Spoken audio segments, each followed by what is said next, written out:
ঢাকায় দর্শকদের মন মাতালো বিশ্বখ্যাত সাংস্কৃতিক দল চীনের গানসু অপেরা হাউস। ভিনদেশীয় নাচ, গান, জাদু, যন্ত্রসঙ্গীতের পরিবেশনায় মুগ্ধ করে বাংলাদেশি দর্শক শ্রোতাদের।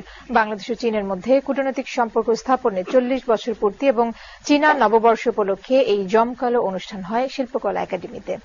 অপূর্বপুর আরেকটি রিপোর্ট।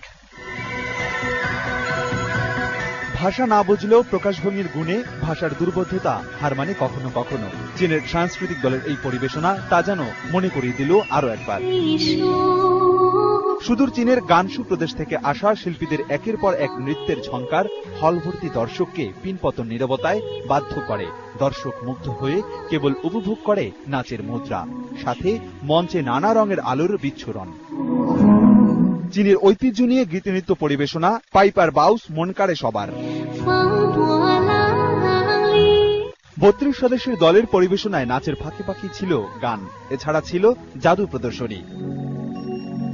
এর আগে সন্ধ্যায় এই আয়োজন উদ্বোধন করেন পররাষ্ট্রমন্ত্রী আবুল হাসান মাহমুদ আলী। এ সময় আরো বক্তব্য রাখেন সংস্কৃতি মন্ত্রী আসাদুজ্জামান নূর এবং চীনা রাষ্ট্রদূত কু গোয়েনচো। অপূর্ব অপু, বৈশাখী নিউজ, ঢাকা।